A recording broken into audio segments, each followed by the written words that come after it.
Halo Storian, jumpa lagi dengan kami di channel Atsa World Story. Di video kali ini kita akan membahas tentang sejarah samurai lagi. Kali ini agak berbeda, karena samurai tidak hanya laki-laki saja. Ternyata juga ada samurai wanita yang dipanggil Onabugeisha. Yuk kita simak.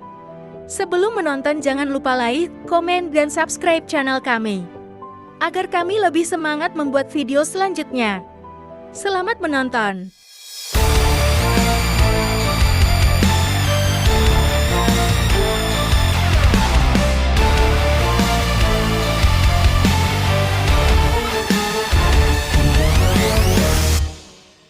Sejarah peperangan dipenuhi dengan pahlawan atau tokoh-tokoh pria. Jika ditelusuri dengan saksama, sejarah dipenuhi dengan kaum wanita yang berjuang demi negara, kerajaan, tempat tinggal, atau keluarga. Salah satu yang jarang terdengar adalah kisah para samurai wanita yang pemberani di Kekaisaran Jepang. Mereka adalah Onabugeisha. Onabugeisha adalah prajurit samurai yang ganas dan terampil. Mereka ada di sebagian besar sejarah feodal pramodern Kekaisaran Jepang. Dikenal juga sebagai Onamusha. Para wanita ini sangat terlatih dan bertempur bersama samurai pria saat perang. Sebagai samurai wanita, adalah tugas mereka untuk melindungi rumah tangga, keluarga, dan kehormatan. Sebagai anggota kelas bushi atau prajurit, Onabugeisha dilatih seni pertempuran dengan berbagai senjata. Selama pertempuran, samurai wanita ini memiliki keberanian seperti samurai pria. Periode Kamakura, Sengoku, juga Edo semuanya dipenuhi dengan kisah kepahlawanan mereka. Permaisuri Jingu, Tomugozen, Hangakugozen, dan wanita dari Aizu adalah contoh luar biasa dari samurai wanita yang legendaris. Salah satu Onabugeisha pertama adalah seorang permaisuri di Kekaisaran Jepang. Sejarah Onabugeisha dapat ditelusuri kembali ke permaisuri Jingu tahun 169 hingga 269, yang merupakan salah satu prajurit wanita pertama dalam sejarah Kekaisaran Jepang. Setelah kematian suaminya, Kaisar Chuai, dia naik tahta dan secara pribadi memimpin invasi ke Silla di Korea. Jingu adalah seorang samurai menakutkan yang menentang setiap norma sosial di masanya. Menurut sejarah, sang permaisuri sedang dalam kondisi hamil ketika mengikat tubuhnya dan mengenakan pakaian pria untuk berperang. Legenda mengatakan bahwa dia memimpin ekspedisi yang sukses tanpa menumpahkan setetes darah pun. Permaisuri memerintah Kekaisaran Jepang selama 70 tahun berikutnya hingga usia 100 tahun. Pada tahun 1881, Jingu menjadi wanita pertama yang muncul di uang kertas Jepang. Sebagaimana ditulis oleh Leonie Chaufom di laman History Hit, Onabugeisha dilatih untuk menggunakan senjata yang dirancang khusus untuk prajurit wanita Jepang, yang disebut naginata. Sebuah naginata terdiri atas batang kayu dengan mata pisau melengkung di ujungnya. Panjangnya membuat Onabugeisha memiliki keseimbangan yang lebih baik, mengingat perawakannya yang lebih kecil dari pria.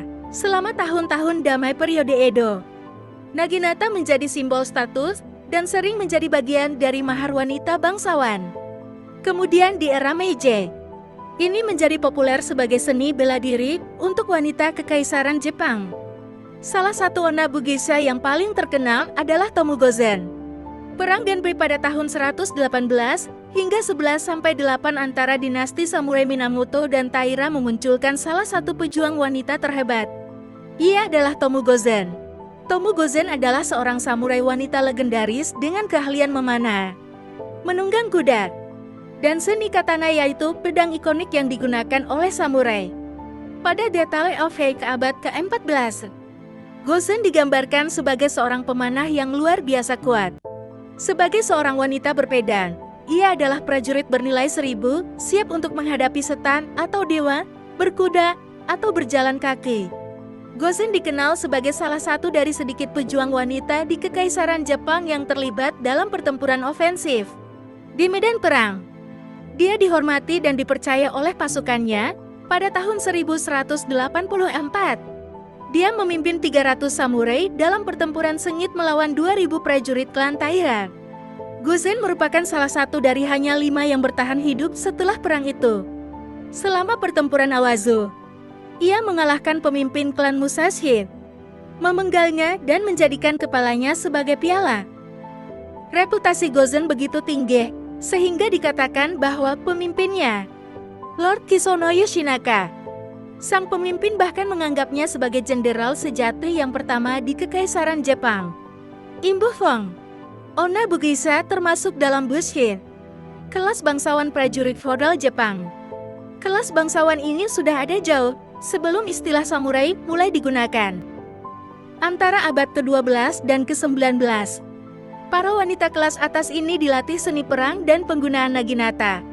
Ini dilakukan terutama untuk mempertahankan diri dan rumah mereka.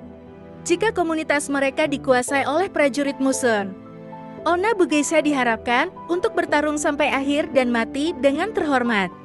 Senjata tetap berada di tangan mereka bahkan ketika tewas di tangan musuh. Selama berabad-abad setelah pemerintahan Tomu Gozen, Onna Bugeisha berkembang pesat dan menjadi bagian besar dari kelas samurai. Prajurit wanita akan melindungi desa dan membuka sekolah di seluruh Kekaisaran Jepang. Mereka melatih wanita muda dalam seni bela diri dan strategi militer.